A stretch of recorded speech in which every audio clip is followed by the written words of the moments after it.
This is Talking Drupal, a weekly chat about web design and development from a group of people with one thing in common. We love Drupal. This is episode 427. Melissa turns the tables. On today's show, we are turning the tables, and Nic and John will be interviewed by our guest host, Melissa Bent. We'll also cover content model documentation as our module of the week. Welcome to Talking Drupal. Today, John and I are the guests, and we will be interviewed by our guest host, Melissa Bent. Melissa is a principal software engineer at Red Hat. She leads the planning and architecture of the portions of Red Hat's customer portal that are driven by Drupal. And she lives in Nampa, Idaho on a small farm with her chickens, goats, and dogs, and loves all things IoT, 3D printing, and plants. Welcome to the show, and thank you for joining us for the last few weeks. Yeah, it's my pleasure. It's been fun. I'm Nick Laughlin, founder at Enlightened Development, and today my co-host is John Picozzi, solution architect at EPAM. Howdy, everyone. With our guest host, it's funny because everybody always says it's been fun. I'm waiting for that guest host that says, hey, you know what? This has really not been great. And offers a scathing review. But anyway, I can say from my standpoint, Melissa, it's been great having you. So. And now to talk about the module of the week, let's turn it over to Martin Anderson-Klutz, a senior solutions engineer at Acquia and a maintainer of a number of Drupal modules of his own. Martin, what do you have for us this week? Thanks, Nick. Have you wanted to make your Drupal site self-documenting directly within the admin UI? There's a module for that. It's called Content Model and Site Documentation, and it was created in January of 2023. It has a 1.0.23 version available, compatible with Drupal 9 and 10, and it is actively maintained. In fact, the latest release was just a week ago. It has test coverage, and it doesn't technically have an official guide on Drupal.org, but there was a recent talk about the module at GovCon, so you can watch that, and we've got a link down in the show notes. It has 43 open issues, 9 of which are bugs, against usage of 82 sites. And the maintainer is Steve Wirt, or Swert, on Drupal.org, who works for Civic Actions. The module works by allowing your Drupal site to generate its own documentation. It creates fieldable content model document entities that allow you to customize what data will be stored, and you can use those to optionally document things like your content types, taxonomies, block types, paragraph types, and more. Documentation elements can also be associated with parts of your site configuration, and they become available within the relevant parts of your admin UI. For example, if you add documentation for a specific content type, when a site builder goes in to edit that content type, they will see a link to the documentation as a tab. You can generate entity relationship diagrams using Mermaid.js, and it also includes a field search capability that was originally released as a separate module by Matthias Scarset, who was a guest on this show back in episode number 298. Content model documentation will also generate diagrams to illustrate your content workflows, showing the states defined and the transitions between them. So I'm personally excited about this module because I've been wanting for a long time to help make Drupal sites more self-documenting. So let's talk about content model documentation. So my first question is, you kind of partially answered this, that you can use this for like content editor documentation, which is usually one of the hardest. I think it's one of the hardest things about training because it's always in a separate place. And I've certainly documented stuff in line with like the help fields and stuff, but that always feels like it's not quite enough. So one of my questions is where do nested entity documentation pieces go? Like if you document a content type and then that content type is embedded as a reference, do you know if you can access that documentation from the parent entity or? So my understanding is that if you were going in, let's say, to the Manage Fields tab on, let's say, a content type, that you would see that sort of in line with like Manage Fields, Manage Display, Manage Form Display. It would sort of be in line with there. So if you were wanting it to be readily available to like content creators, I'm not sure that it's putting it in sort of maybe the ideal place for that, but potentially that's something you might be able to address with a patch. Awesome. Yeah, I'm liking the editorial workflow. I think that that's a big deal. You've got to a lot of people when you have content moderation going, it can be like a black box. Like, what happens when I do this? What happens when I do that? And even though like the screenshot they provided with the arrows doing all this crazy stuff, I mean, that's real, right? Like it will or won't go there. And in Jira, you can do that, like, or at least that's what we use. But in Jira, you can see like you can go from here to here or here to here. So that's like it's kind of it's a very cool idea, and I could see this being a really great way to kind of polish what you provide in Drupal, not just the obviously we can get it to work. Drupal works and does what it needs to do, but this makes it, I think, more understandable for people who need the visual of how any changes they make will affect the outcome. So that's really cool. I love the visual. One thing I'm thinking could be a good addition here is like a list of people that you can reach out to that are like, oh, this is in review. Like, who's reviewing it? And if I need to go like prod that person, how do I get to them? But yeah, I think the visual of the workflow, I know like Jira has something similar to that, right? I think it's very helpful for people to know how their stuff gets from like draft to published. I mean, I think one of the really nice things about the visual, especially if it's semi-automated, like where it pulls in new relationships, is that it can help you when you're auditing something post, maybe a year after it's been up, or 2 years or 3 years or 5 years or whatever. You can kind of see how the architecture has evolved and maybe see relationships that can be simplified. And I think that's what you were kind of getting at, Melissa. But putting it plainly, sometimes seeing a visual like dotted line between things, you can be like, wait a minute, we're relating things through this entity, but really that doesn't make sense. We can just do it directly, and then we just remove a whole relationship or level of abstraction.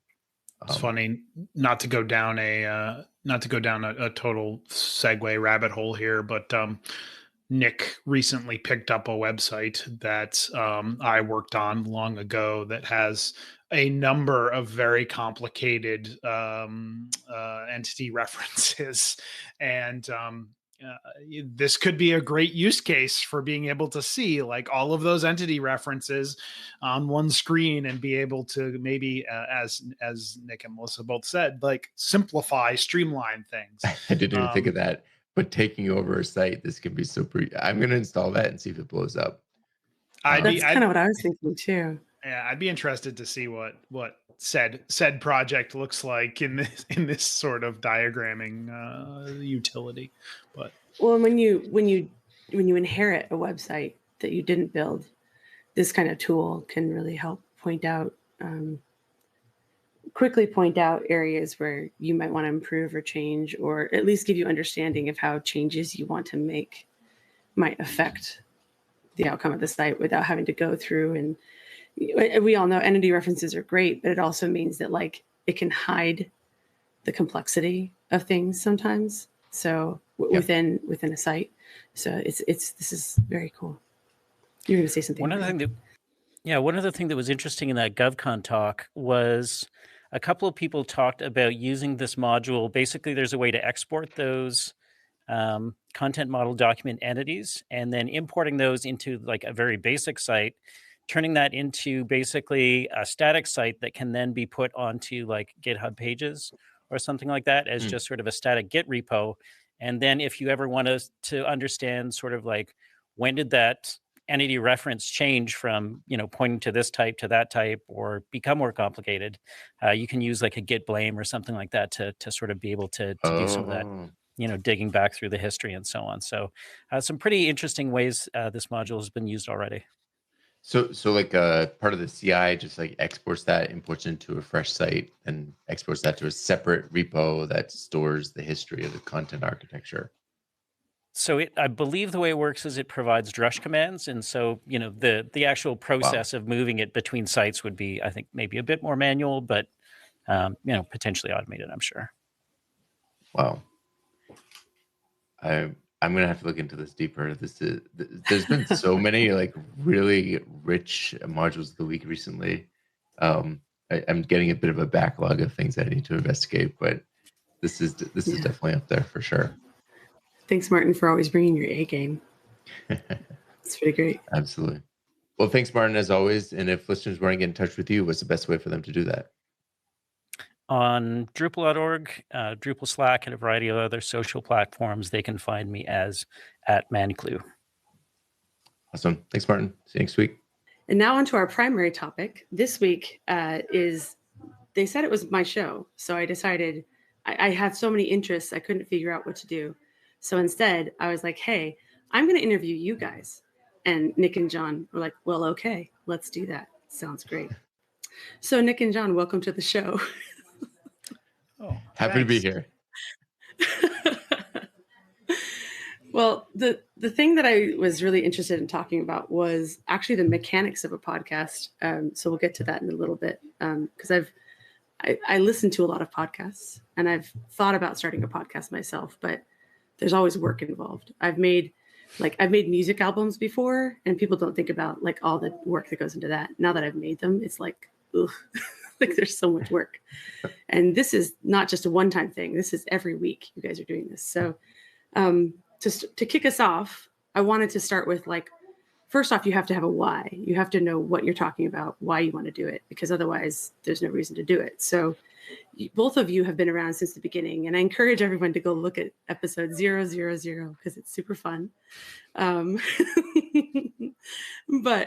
I mean, that's a long haul, because this is episode 427, and that's not like seasons of TV where you restart every year with a new 100 level number. That's 427, give or take a few episodes that are skipped, but 427 episodes, which is a long haul. So what made you guys decide to start the Talking Drupal podcast in the first place? So that's a great question. And admittedly, neither of us actually started the podcast, right? We were asked to take this adventure. So Stephen Cross founded the Talking Drupal podcast and asked both Nic and I if we wanted to be involved. And I can let Nic speak for himself here, but I thought it was interesting. And was like, yeah, sure. I'll give it a go. And 427 ish episodes later, here we are. Yeah. I mean, it's kind of similar. Like, Steven asked me, and I thought it sounded like fun, so I tried it out. This was 2013. So podcasts certainly existed, but they weren't the phenomenon that they are now, right? Serial hadn't happened yet, right? The really big podcasts that have millions and millions of listeners really didn't exist. But from my perspective, I figured, and I never imagined that we'd be doing this 10, 11 years later and be in the hundreds. I kind of thought, I think the average, I didn't know this statistic at the time either, but I think the average podcast lasts 8 episodes. And I figured it'd be something that would run for a year or two and do a few. And I knew John and Steven primarily from a book club that we've been doing for web design stuff. And I figured it'd be a nice way to explore some topics in Drupal, and eventually we'd run out of topics and we'd end the podcast, but it'd be an interesting thing to take part in. So that's kind of why I started. And then here we are 10 years later, and we still haven't run out of topics yet. Yeah. And I mean, I think a driving factor then, and I guess now too, is it was really like just kind of getting together and comparing notes on Drupal topics and problems that we were kind of having in our day to day, right? So, I think that's kind of where we started, but that's also kind of a catalyst for some of the topics that we talk about, as recently as a couple of weeks or months ago, right? So I think that was definitely a driving factor, and is still a driving factor today. Yeah. I was wondering about that, because I know that I know Steven was around, and now you guys have kind of carried it forward. But that's another thing that a lot of podcasts don't survive, right? When the person who like is the driving force behind it, or I guess the person who started it is no longer able to continue with it, it doesn't always survive. So that's awesome that you guys have managed to do that. And I say managed, it's not like, but you guys have carried it forward, and I think been very successful with it. So I think one thing I'd want to clarify there is that, Steven's still very much involved. He's just doing more behind the scenes work. And Nick, remind me, 3 years ago, we kind of shifted responsibilities. Was it that long? Maybe it was only. I know it was episode 295 around there that we started doing that, but really, yeah, you took the words out of my mouth. I mean, Steven is very much involved significantly behind the scenes. It's just that he wanted to kind of shift his roles a bit and explore different aspects. But yeah, he's definitely around. He still contributes to the show immensely. And like you saw, it was the last 2 weeks ago that he was on the show as a host. So he still makes an appearance on podcasts sometimes too. So yeah, and I think to kind of go back to the question, right? So like, Steven was doing a lot of this, the kind of air quotes work on the show for like, I don't know, probably like the first 6, 5, 7 years. I don't know. It was a long time. And Nick and I would basically offer up ideas on topics and then show up and chat for an hour, and Steven was doing editing and a lot of the behind the scenes work. Like, as I said, 2-3 years ago now, we'd have to get specific on the dates and times, but we kind of changed the responsibility structure based on Steven wanting to kind of take a step back from that production aspect and more focus on some bigger Talking Drupal initiatives, and we'll be actually talking about some of that stuff in a coming episode. So stay tuned, listeners. But yeah, responsibilities, the way that we kind of divided them up was really like, I'm dealing with the scheduling and, show topics and those sorts of things. And Nick has really picked up kind of the weekly podcast production and audio and video and all of that stuff. So I think it's working out pretty well, or at least it has been. And I think it will continue to work out pretty well. Yeah, I have to say, honestly, in these 10 and a half years, that's truly my only regret is that we didn't split up these responsibilities sooner. I mean, I knew Steven was doing a lot more work than we were, right? Maintaining the podcast, coming up with, we certainly contributed to show notes, we certainly contributed to topics, but the bulk of that, all of the scheduling, all of the editing was something that Steven was doing. And kind of like you said, Melissa, like until you do something like that, like produce an album or produce a podcast, you don't really realize how much it is. And it's a lot of work. Like, I don't think I could do this if we hadn't split it up. Like if Steven had stepped back and, I was the one that had to take over the scheduling and show notes and social media and editing, I wouldn't be able to do that probably. And I think the same is true for John. For me, I do the editing each week. I upload everything everywhere. We'll talk about some of this piece a little bit more later, but that's honestly the only thing that I wish we had split up sooner, because it makes sense for us to. It also, it's shown we've been able to innovate different things, both with topics and with how we edit. Because now different people are looking at it and different people are working on it. But also we can take breaks occasionally. Like, there's been a couple of episodes where, not just on the hosting side, but there's been a couple of episodes in the past couple of years where I just wouldn't be able to edit it, and Steven has. And if we had done that sooner, we could have kind of helped. You said there were no seasons, but there were seasons where we didn't record in the past because it just got too much, and Steven needed a break, and so we'd take 2 months off, 3 months off. And in fact, I think there was one year we took the majority of the year off. And if we had split up those responsibilities sooner, like we should have, there probably would have been less burnout. Yeah, I tend to agree. I tend to agree with Nick there. And I look at most weeks, I look at my responsibilities of kind of coming, picking a topic and then booking a guest and communicating all of that sort of stuff and managing the guest hosts. And I kind of look at that and I go, man, if I had to do this and edit a show, like most weeks, I kind of feel like I'm behind the eight ball on topics and guest hosts. So if I had to do that and edit a show, there would never be a podcast. So I give a lot of credit for Steven for basically this labor of love and putting out this show for as long as he did.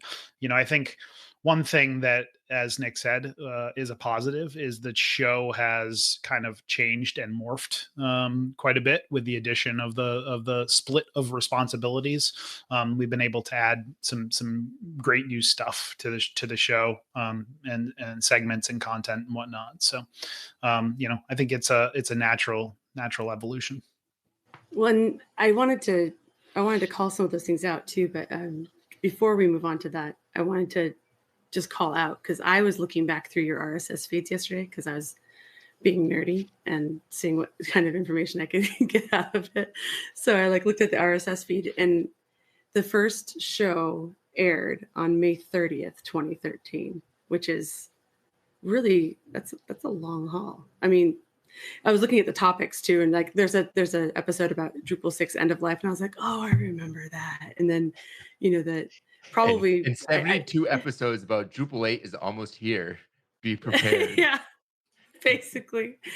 And the variety of topics that you've hit, and the variety of just how you guys you've done a lot of scope of topics, and I know that, because I've been on the show now for the past 4 weeks, and then I was a guest with April Sides a few episodes before that, but the format of the show, right, has, like you were talking about, John, has changed over the years, and I think that's a natural progression. But I wanted to ask you, before we get on to other things, what do you know now that you wish you knew then on the podcast?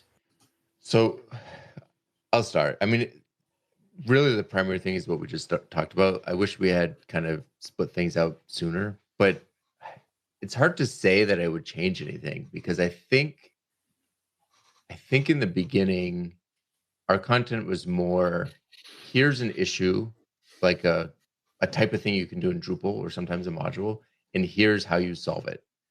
And I think that period, a lot of that stuff still holds up now, but that period allowed us to kind of figure out how to hold a podcast without having a lot of the more interviewee stuff behind the scenes that we have to have now. I think the only thing I wish we had transitioned to sooner, and there's a couple of things, but I think the biggest thing is having more guests. Guests were few and far between. Maybe not having so many everybody contributed something, but we had 5 hosts in the beginning, which is a huge podcast. And I think it works. I think it works better with 2 or 3 hosts. And, there's a few things, but, there's a lot of stuff that just didn't exist at the time, right? We went through a bunch of different ways of recording. I think we started with Hangouts on Air, and then we went to YouTube Live or something. I forget what it was called at the time. Then we went to Zoom, but Zoom didn't really exist when we started, and Video Ninja didn't exist when we started. So it's hard to say, like, hey, I wish we knew about Video Ninja when it wouldn't exist for 6 years into the podcast. But I would really say, I think the only structural thing I wish we really found sooner was having more guests, because I think that brings a lot of variety. Yeah. It's a tough question, because I think Nick's right. Like, you don't know what you don't know when you're in the thick of it, right? And looking back now, I'm like, oh, okay, like we've grown quite a bit in those 10 years, and I think I would like to think that all of that growth has been positive. But I think the biggest thing for me probably was, as Nick said, like the division of labor. I think is something that like it would have been good to divide that out earlier on. And I think we'll talk about show structure a little bit, but bringing in Martin to do the module of the week is something that I think is a great change to the way that we used to do things. And there was some time there where we actually dropped the module of the week for a little bit. And, we brought it back and Martin has been a great steward of that part of the show. So I think like, making the show more open source or making the show more community driven, I think is something that I learned over time. And that, if 10 years ago, if I were starting this, like I'd want to try to focus more on that. That's awesome. So, and it's actually the next question I have is that like, when did you start the guest host idea? Because this is something that's pretty cool. First off, that it's 4 weeks, and then the idea of like the fourth show being at basically on the guest to figure out the topic, which is cool. And I know you guys did work with me and help me with that. Like, hey, you help me get it ready. But like, where did that idea come from? Not just the idea, but like, where did the 4 shows come? Like the run length and all that. Like, where did that come from? So, if you don't mind, I'll take this one first too. So it first started, I mean, as people probably guessed, when Steven said he was thinking about stepping down as being a regular host. And when we started talking about it, we were like, well, we probably still need a third host, but we don't really know exactly who that should be. And I think we quickly started talking about maybe having a couple people on and seeing how it worked out. But before the end of that first meeting, I remember very clearly saying like, hey, let's not put pressure on this. Let's just have guest hosts and have them on and not have it as even a secret interview to become a regular host. Like, because that was initially like, we'll just have them on as guest hosts for a few weeks. We'll not tell them that we're looking for a new host. And we'll just like at the end, I was like, let's take that piece of the pressure away, because I feel like it might be really interesting to just have different perspectives, at least for a little while. Let's just not put some pressure on it. And I remember at the time, and then we talked a lot about should it be 4 weeks, 6 weeks, 8 weeks. We very quickly discarded like 1 or 2 weeks because that's not enough time. Like I feel like 4 weeks is enough time, but there's so many people to talk to that we really can't go longer than 4 weeks either. So I remember coming out of that meeting, like we had agreed we'll have guest hosts. We won't put pressure on having them being a replacement host at some point. I remember the big concern being that we would have guest hosts for 6 months or a year and then run out of people to talk to. And just like topics, I mean, I know John puts a lot of work into finding guests and guest hosts. I'm not trying to minimize that, but just like topics, we haven't gotten to the end of the list yet. But I remember that being kind of the discussion. Yeah, and I think that's due to the community, right? So like the way I look at this is like, again, we've always been focused on, Drupal. We've always been focused on the community, but I think over the 10 years we've become more community driven, and that's the way that I try to plan our topics and our guest hosts, as to like who's kind of like making a splash in the community right now, who is somebody that's been on the show as a guest and has represented themselves, their organization, their project, their points well, and like let's bring them on and have a full 4 weeks with them. It's interesting because Nick's right. It kind of started off as a talent search. Like, okay, like let's see who's going to be the next Talking Drupal host. And when we got to the end of that, air quotes, end of that talent search, it was more like, hey, let's not get to the end. Let's just keep it going. Because I think it's good. I want to interject here because I do remember before we finished that meeting, we decided not to make it a talent search, quote unquote. like we decided that we would have some guest hosts, and that at 6 months we would meet again and decide if we needed to find somebody or if we should continue with the guest host idea. Right. And Right. I remember having that second meeting about it. Well, we had many meetings about it, but I remember having that like follow-up meeting, and we were just like, no, we're sticking with guest hosts because there's just too many Yeah. too many cool We, people to talk to. Like, it never was actually a search for a new host. It There was just no- potentially Maybe not for could you. have been. Maybe it There was was- for no, it- John. well, no, there was no like rubric or grading or anything like that. It was just kind of Yeah, like, no. hey, let's see, like, Let's talk to some people and Let's talk see to some how people. we. Yeah. And to be fair, I think what we realized was that it got more unique voices on the show, right? Yeah. And that was kind of something that, you know, I would say, I don't know, I don't even want to put a date to it. I think we've always tried to get, you know, voices from the community, but we also wanted to try to get more unique voices, more differing opinions, to make the show valuable for, you know, for the listeners. And yeah, so, you know, just to wrap up the guest host topic, you know, it really boils down to like 12 people a year, give or take 1 or 2 people, and which isn't terribly you know, it isn't a lot, but it still takes time to organize schedules and make sure people can commit to the 4 weeks. I think we recently had a conversation a couple of months ago about like, oh, should we go up to 6 weeks? And we always come back to the same point as like, 4 weeks feels like the right amount of time. So It's you know, easier for most people, I think, to commit to 4 weeks than to commit to 6 weeks or 8 weeks. It's true. Of a slot. And then a lot of the discussion now around guest hosts really for us is, how do we onboard people quickly to make them comfortable? In general, we try to have them on as a guest first so that they kind of understand how we run things from behind the scenes side. We have had a couple guest hosts, I think, that weren't guests, but which is fine. It's not like a rule or anything, but we try to have them on the show as a guest first, just to see, you know, to introduce them to podcasting first. But yeah, a lot of the discussion around it is, you know, how do we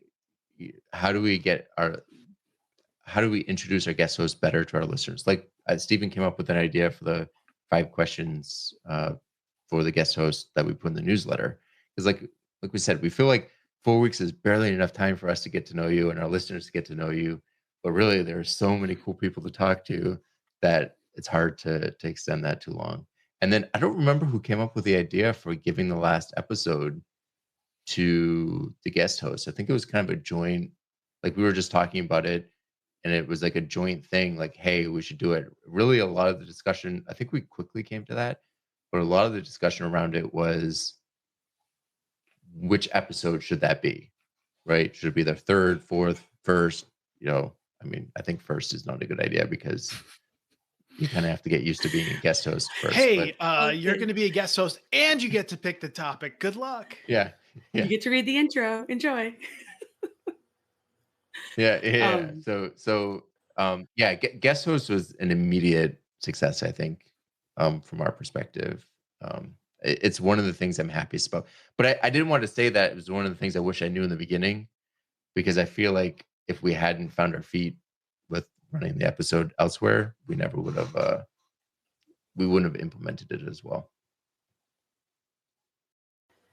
So, in my quest through the episodes last night, when I was digging, one of the questions I wanted to ask was, what was your favorite episode? But you guys did, in episode 300, you listed some of your favorites. But I was hoping to still hear, like, what's your favorite or most memorable episode and why? I'll have to go back and see if my favorites still match up. I mean, you can go to talkingdrupal.com/300. It's probably. Is that how that works?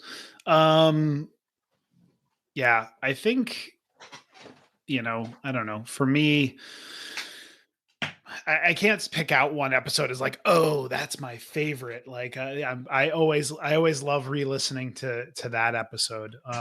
Truth be told, I very infrequently re-listen to the episodes. But I think as far as favorites, it comes down to,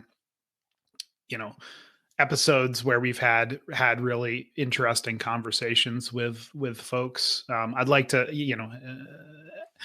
some people might say like, well, aren't they all interesting conversations? And yeah, they are. But some of them,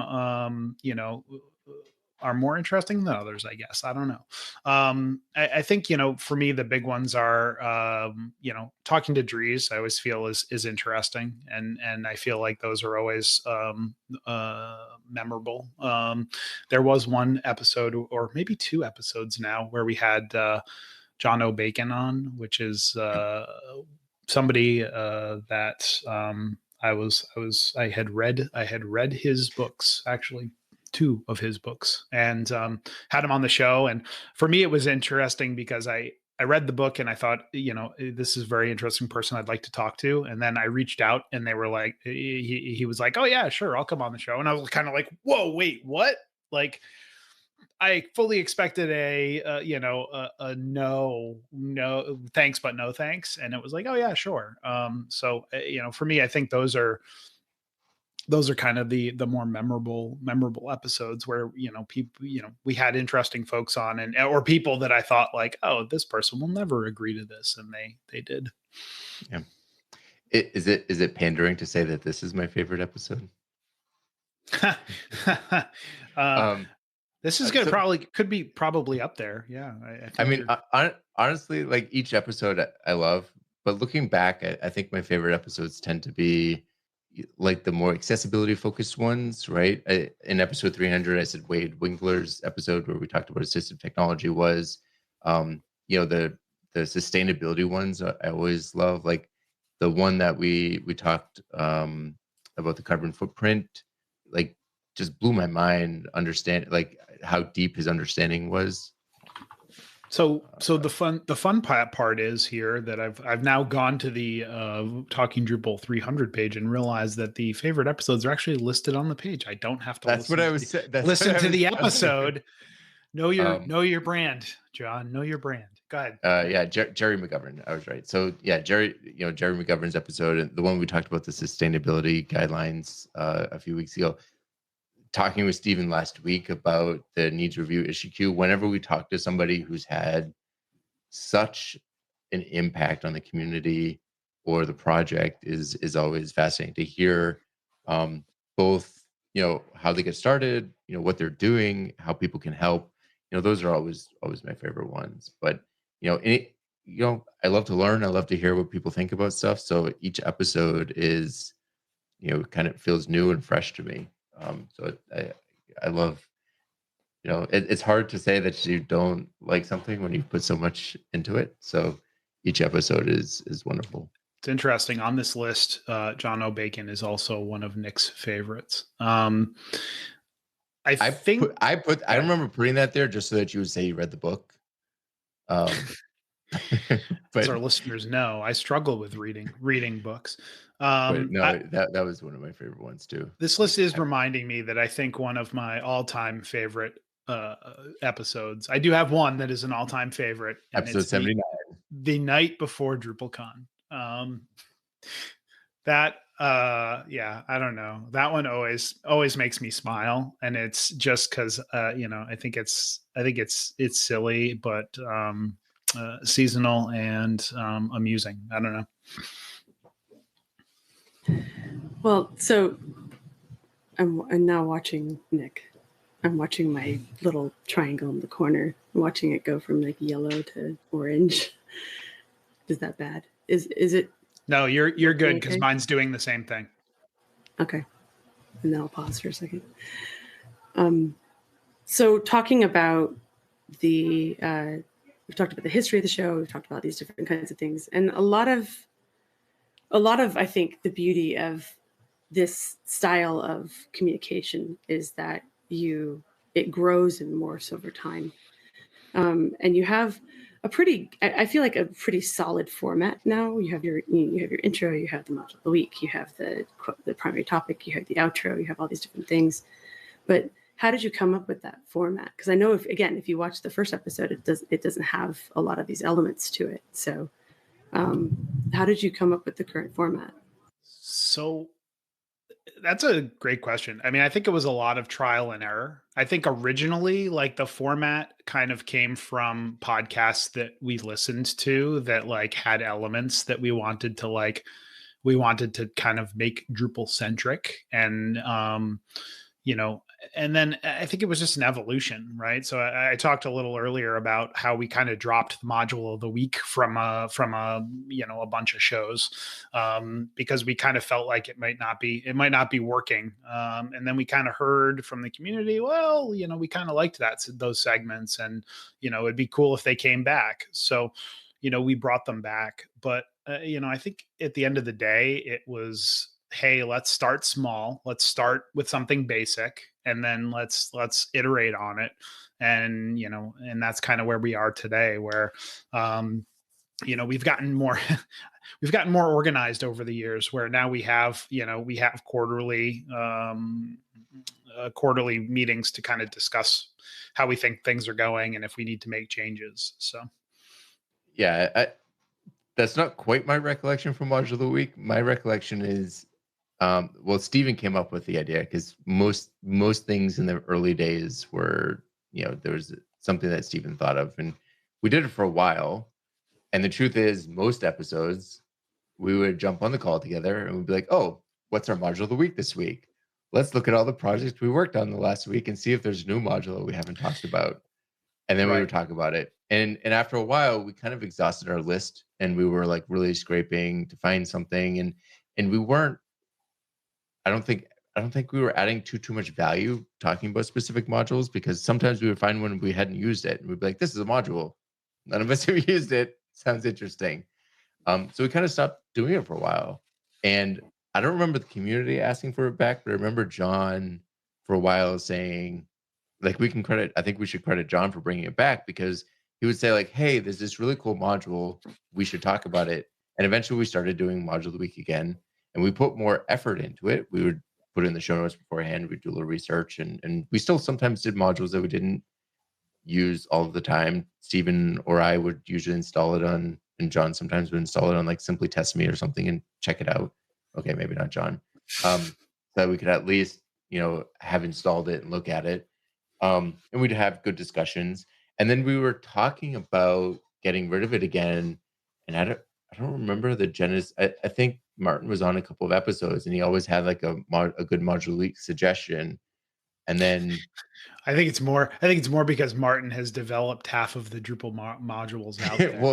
well, the thing is, he guest hosted and had some, and then he was a guest. Like, there was just a period where Martin was guest host and happened to be a guest a few weeks in a row, and we'd talk about the module week or something, and he would just have, well, if you don't want to talk about that one, I have this module.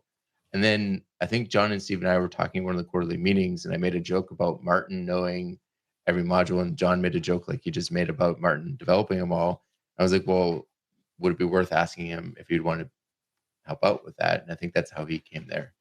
We already talked about the guest host piece, and the guest, having a regular guest, I think John just started doing that when he took over the.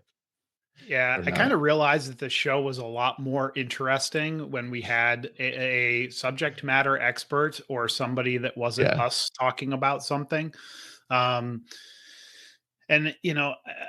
I think it was just kind of like, okay, like we're gonna find that wasn't somebody. Even a decision. John did the scheduling and decided he wanted to do that, but it was great. Well, it was kind of like, as I talked about before, like it was kind of that area where, like, we needed to know about something, right, that we weren't familiar with. So, like, let's bring on a guest and talk about it. And prior we would have guests, but we would try to not have a guest every episode. And I think, like, that was fine. It worked for the time frame, but I think it's I don't know. I find it a lot easier to talk to somebody about something that they are passionate about and know about. And it produces a better show. Absolutely. this is a clear example of why Nick is so good at finding details and remembering details, because clearly I can't remember anything. Nick's recollection of the events is accurate now that he's shared them. So and then the only real change, or a couple of changes to the show format, I think, really were just thinking about the show and just talking about it. Like, for example, we used to do a segment before the show on the intro. We'd be like, "Hey, what's new with you this week?" And the individual news updates. Yeah, Yikes. and it took us far too long to get rid of that, because two things happened. One, it kind of became the same thing with the module of the week. We'd be like, okay, what did we do? It like almost became like a social media thing. What did I do that was super interesting this week that I need to talk about? But the other problem was, I realized even when it was interesting, it was eating up 15 to 20 minutes of the show, which would be much better served talking with the guest or the guest host about the topic of the show, rather than the fact that we went on vacation last week, or I don't know, or went to a camp or something. But it took a little bit of effort to cut that. But once we got rid of that, I think it produced a much better show. I'd like to actually pause here and talk about my vacation last week, if that's all right. Nope. Too bad. Moving right along. Yeah, moving along, because actually this is something that I'm really interested in, because you have this tagline you say at the end of the show every episode. Yeah. You know it. So, Nick. Yeah. If you've enjoyed listening, we've enjoyed talking. So it's funny because I didn't used to listen to a lot of podcasts, but I listened to a couple.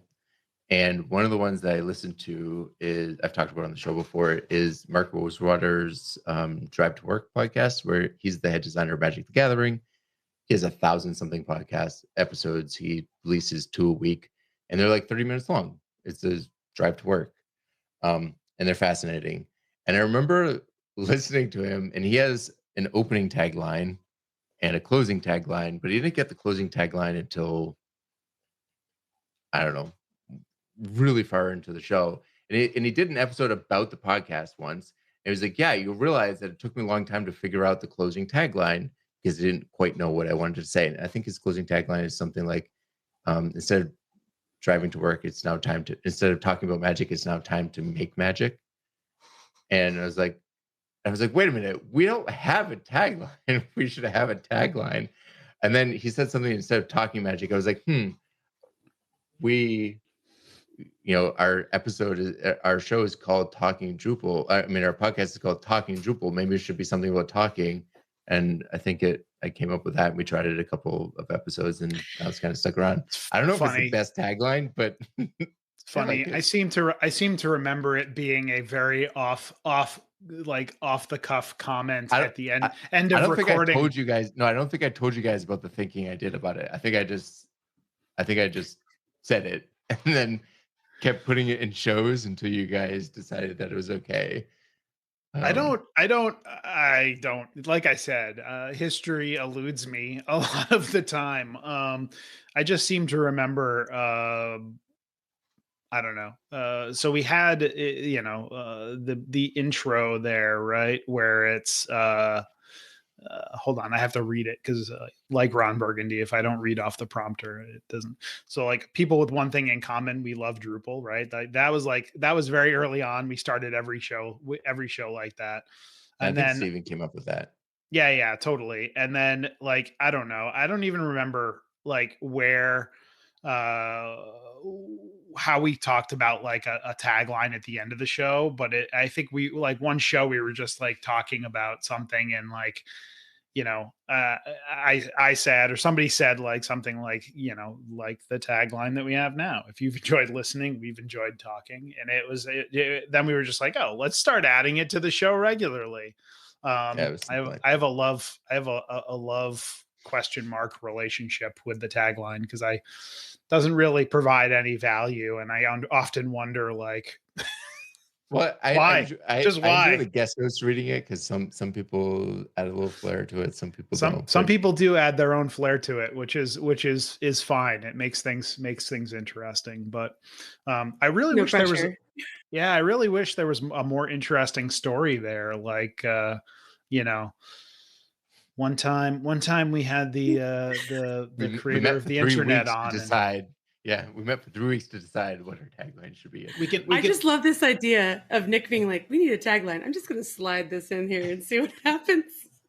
Would it be That's my interesting is for recollection, somebody to go back and figure out where the tagline was added, and then if we had the raw of that recording, just to go back and see what happened. I probably do. If it's an episode in the last 130 episodes, I have all the raw recordings except for the one I wasn't on. Oh geez, I don't know. I don't know if the tagline's been around that long or when the, like I said, dates. Yeah. Me and dates and amazing. times are a little fuzzy. All right.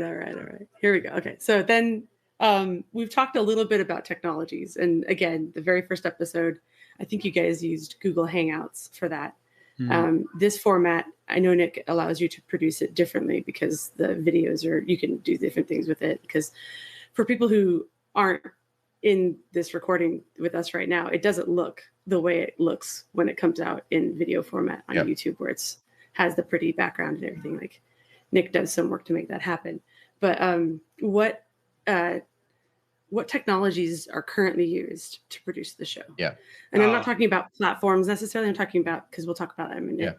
Like this whole thing. Like, what do you use, Nick? I'd like to answer that question. Go ahead. No, John. just kidding. I absolutely have no horse in that race. Go ahead, Nick. Yeah. So again, I have to credit Steven for finding Video Ninja, which is the tool that we currently use to connect is video.ninja, which is a website. You can create a room and then people can join it. And the thing that it primarily provides is we connect and it will stream each of your individual videos directly to my computer so I can connect it to OBS. And so before Video Ninja, we would be on Zoom and I would actually grab either the Zoom recording directly or I would do a screenshot grab. Usually I would just grab the Zoom directly and I would have to manually crop out everybody and put them on top of the background and it would take forever. And because if there were 5 people in the show, there would be 5 copies of the video. And because there were 5 videos, rendering it would take like 3 or 4 hours. It would take forever. Video Ninja, because it's streaming to OBS, I can do things like place the background on and the title and the URL on directly. And that means I don't have to do any of that layout. Using Video Ninja provides the layout can be the layout of our individual videos is handled by Video Ninja and streamed to OBS. And so if something changes, I'm still just getting one recording and I don't need to do anything. Whereas in the Zoom days, if you dropped and came back in like you just did, your position on the video would change and I would have to cut it at that point and relay out every single person. And so that happened a couple of times on episodes, and editing those episodes, if it happened, each time it happened would add about 30 minutes of processing time and editing. People don't think about it, right? Like you think about Photoshop, but that's a still image. Yeah. So video, it's not the same. Yeah. The other part that really makes this helpful is I'm now processing just one video. So rendering that single video, because it's not rendering 5 videos at once, only takes usually about 15 minutes, sometimes 20 minutes. So the whole pipeline, it used to be I would edit and then render and then go and do something else. And then an hour later, I have to remember, 2 hours later, I have to remember to check it and then do all the uploading. Now it takes 15 minutes. So when I start rendering, I start working on the show notes, do all that stuff. As soon as I finish that, almost always the YouTube video is done and I can now upload it. So that's just the technology we connect with is Video Ninja. The technology I use to record is OBS, and I record locally and stream. The stream is private, but it's just a backup. I tell all the guests this. It's just a backup recording just in case my local machine dies before I have a chance to edit the show. I've never had to use it, but it's there just in case. Then as far as editing technology goes, I edit the whole show in Kdenlive, which is an open source video editor. And I have a couple of templates now, so I can kind of very quickly get and I think Steven did the initial templates, but I've modified them. You know, like the intro music is there, you know, the spacing is there, the subscribe green screen video, which again, Steven provided, is there. So all that stuff is in Kdenlive. Then I render it. I process the video and audio through Alphonic, which is a website that does, it's a miracle worker. Again, Steven found it, but it like handles a lot of the compression and stuff and noise canceling. It's really good. Then I take the rendered audio that's going to go up to our listeners as the audio stream, not the YouTube video, and I process that in Audacity, which is an open source audio processor, so I can amplify it, and then I render that. I don't know if it's called rendering at that point. I export it as an MP3, and then I use I think it's open source, another tool called Kid3 to tag the episode. So one of the things you have to do as a podcast is you need to like add a title, add an episode number, like just a bunch of metadata, add the logo, like all that kind of stuff is using that tool. And that's also an open source project. I should actually put these in the show notes for you. But Yeah.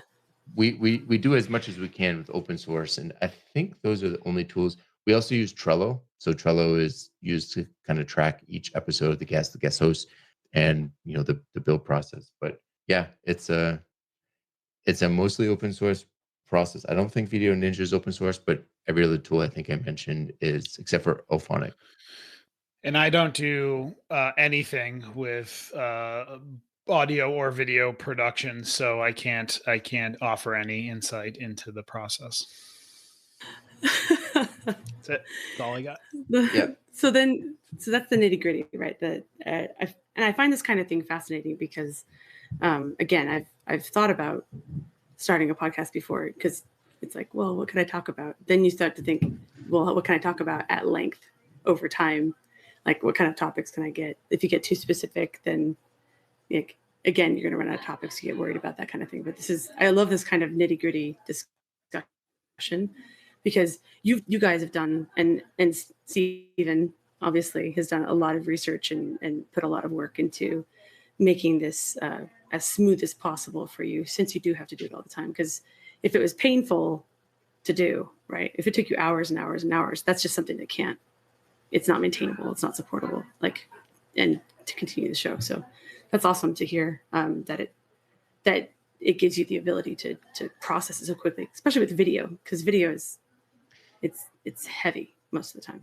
Yeah, that's one of the big things is like the format of Video Ninja is probably the greatest thing that makes this smooth, because it handles all the layout. That was always the most time consuming part. That alone cuts down probably at least an hour a week, sometimes more. And then the other thing is the format of our show. It's a discussion, and this is something that we always tell our guest hosts, our patrons probably have heard this, but the show's a discussion. We don't really edit for content all that much. I really just edit if there's a little bit too much overtalk or a really long pause, or I try to cut out ums when I can, although I'll have to remember to leave that one in, because it'll be really weird if the sentence is just, I could cut out when I can. But yeah, people just think you dropped like an F-bomb or something. Yeah. So that's really the extent of the editing. And so what happens is, like, I have it playing and editing. I'll be working on something, show notes or something. And then if I hear something that needs to be edited, I go back and edit it. If the show is an hour long, it usually takes me, if I had to guess, about an hour and 20 minutes to an hour and a half to do the actual editing stuff, which for a podcast, that's extremely quick. Like, if you listen to most podcasts, they're like, yeah, every minute of production takes 8 hours of processing. And it's like, that means that would take us, whatever 8 times 60 is, 480 hours of work to produce every week. Like, no, that's not going to happen. So the format also lends itself. And then there's rendering, all that kind of stuff. So I think the total production of this podcast, for the stuff that I do other than, show notes and the actual recording, is about 2.5 hours a week. Some weeks it's more, some weeks it's a little bit shorter, but that's usually what I expect to put into it. Well, so in keeping with technologies in use, the other thing I was thinking about, I've made podcasts before from Drupal, right? Where Drupal creates an RSS feed, and this was in Drupal 6 that I made this one, but you either uploaded a file and served the file directly from Drupal. I was doing it where you upload the file, it would push it to an Amazon S3 bucket, and then it would be behind the streaming wrapper on it, and then it would push that back to Drupal and replace the Drupal file URL with the Amazon one, so that it was served through the cloud instead of directly from the host. I mean, obviously there's complexity in all those handoffs. So it's like, well, I was looking through yours, and it looks like you guys use like a podcasting hosting service to serve your MP3s, but your site's built in Drupal. Can you tell me a little bit about, like, I know I saw that platform. I know you have your newsletter platform as well that you use to send newsletters, because that looks like it's different. Can you tell me a little bit about what technologies you use to support the show beyond the creation of the show, but the actual distribution of the show? And would you recommend it? Like, are there any changes you would like to make? Yeah, sure. So we use a few different platforms. One of them is Patreon. So if you're interested in becoming a Patreon, you can go to our website and click the Get Become a Patron button. But really what we use Patreon for is we upload the uncut version of the show, which includes the pre-show, the post-show, all of the pauses, all of the all that kind of stuff. And it's a private feed. So if you're a contributing patron, you get a private feed and you can listen to that episode. If you're ever interested in the before and after content or just the uncut show, that's one of the things that we use. For the podcast itself, we use Libsyn, Libsyn, which I think stands for like library syndication or something. That's the part of the podcast platform you saw. And that hosts the actual MP3 that handles a lot of the statistics gathering and analytics. We put the full show notes there, and that's what handles syndication to all the other different platforms. I don't even know what all the platforms we are on, but I think it's like Spotify and Apple, and you can just subscribe directly, and Podcast Addict, and basically it handles putting it out there to everything. I think I would recommend it. I think we have plans in the Drupal 10 version of our site, which we're working on, to move a lot of the stuff back to Drupal, but the distribution and analytics is still going to go through Libsyn. So I think the plan really is because one of the things is I produce all the assets, and then I have to go to Patreon and upload, go to Libsyn and upload, go to YouTube and upload. Oh, I forgot a program. I also use GFTP, which is an open source FTP software, to send the files to Steven so that he can do some of this. Like, he cuts out the module of the week and he does the transcripts and things like that. So we'll talk about those too. But I think one of the ideas with the new Drupal 10 site is to have it so I can upload maybe the Patreon file, the Libsyn file, the YouTube file, and then, or maybe not YouTube, but the other ones, and then it will like create an RSS feed that will sync into Libsyn, and then Libsyn will syndicate it. But we don't have to upload to 5 different services. We kind of just upload to one. Don't know if that will happen, but that's kind of one of the things we're trying to optimize moving forward. And then for newsletters, we're using Steven's using Substack now to send those out, and it's nice because it allows you to. It also kind of stores them online, so people can kind of look through the backlog pretty easily. So it's pretty nice. Yeah, I would say from an organizational standpoint, like we're using Google Docs, we're using Google Calendar, Trello is actually one that we use quite a bit for kind of show scheduling and organization. We have all of our shows kind of scheduled out in Trello, a list of potential guest hosts.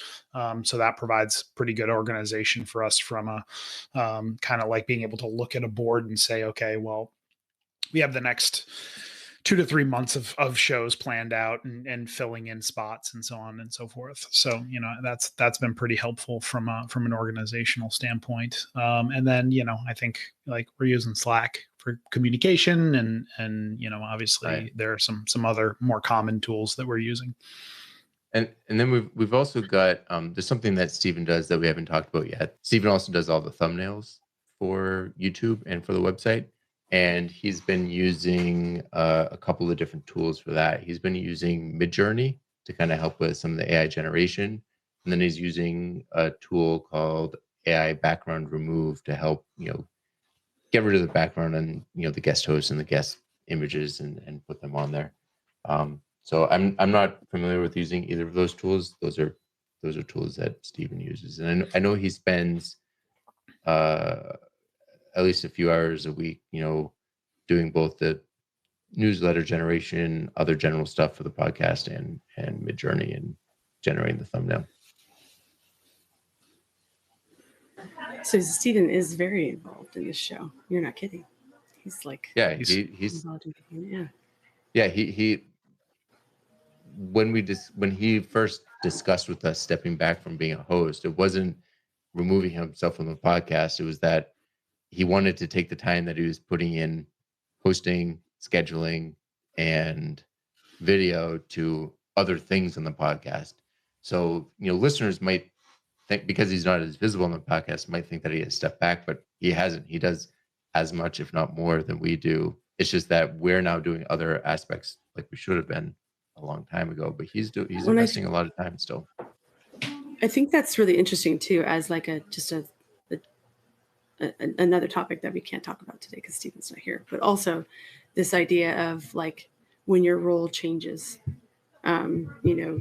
still keeping in contact, still contributing, still doing these things, but shifting the roles. You guys talked about in the beginning about how you split the responsibilities between the two of you, but also Stephen, right? Stephen took on responsibilities, and there's a nice separation, but handoff process, I think, between the three of you, and whoever the guest host is as well. There's collaboration there, but you guys have a nice team involved in the production of this podcast. So it's cool to hear this kind of background, like this is what we do here, this is what we do here. Because I know, John, when you were trying to get April and myself on for the Data Lake podcast we did, or the episode we did, that April was like, she told you, I think you'd scheduled us before DrupalCon, and then April was like, "Oh no, I'm going to be flying like in the air during that podcast episode recording," so we had to like reschedule. And you're like, "No, it's cool, it's fine, we can figure it out." And I was like, "Wow." I mean, it really comes down to like that. It comes down to a couple of things, right? That organization, but also the ability to say like, "Hey, like it's a podcast. We have." For the foreseeable future, we have infinite possibilities to reschedule, right? It's just that, we can, with enough time, we can push a show out a couple of weeks and find somebody else to fill that spot. Not a huge deal. But that's kind of where Trello comes in, because it gives me kind of that bird's eye view to be able to say like, oh, here's an open spot in 3 weeks. So like, we're going to put you guys in that spot, and no big deal. I just want to really quickly say, I think one of the nice things too is we kind of chose good roles for our strengths too. I would be terrible at scheduling and coming up with topic ideas. I don't want to say John would be terrible at editing, but maybe the weekly editing wouldn't be as weekly. A show would never get out if that were the case. I can very confidently say roles. That. I think we landed in the right roles. So before we, and I know we're at time, and I know a lot of us have there are three of us on the show. Anyway, I know that we have other things on our schedule as well, but I did want to ask this one question as a closer, which is, what advice would you give someone who's thinking of starting a podcast? So it's interesting because as Nic was talking about the process of producing the show and all of the different platforms and things that we use, one thing came to mind was that if you're going to get into podcasting, I think, start basic. Like we literally started with Google Hangouts, and then we kind of migrated and moved to products and processes that supported us and provided us with time savings, right? Like if you're thinking of getting something started, like jump on a Zoom call, record a Zoom call, and like Zoom's already doing half the work for you. It's capturing video, it's capturing audio. So starting basic, I think, is important. The other thing is a while back, this is probably like, I don't know, 5 or 6 years ago at this point, I went to a talk, networking marketing meetup or something. And somebody was like, oh, if you're developing a podcast, you have to spend, just as much time recording as you do editing. Don't let editing be a barrier, right? Like sometimes you want to edit it. And, we definitely, since the beginning, have had a pretty solid focus on high audio quality, but like, don't let that be a barrier to actually putting out content. Because if you feel like you have good content for a podcast, like that editing piece, I feel like, should be a very small barrier to you. Yeah. I mean, like I said earlier in the show, I recorded a few episodes from Starbucks, but I would say audio quality is really important. It's probably more important than, like, you don't have to edit everything out and get rid of every and every pause, but try to make sure you have the best quality you can. But my number one piece of advice would be consistency is almost more important than anything else.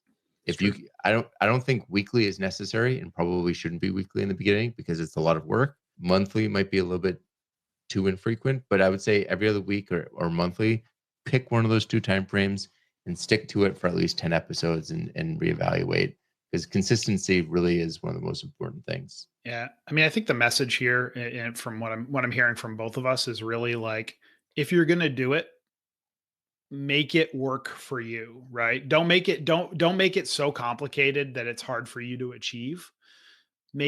Build your podcast schedule and your, the way that you record and even the format of your show, right, in a way that's easy for you to achieve, at least in the beginning. Because as you've seen, and as we've talked about quite a bit, your show kind of can change and morph over time, right? So Yeah.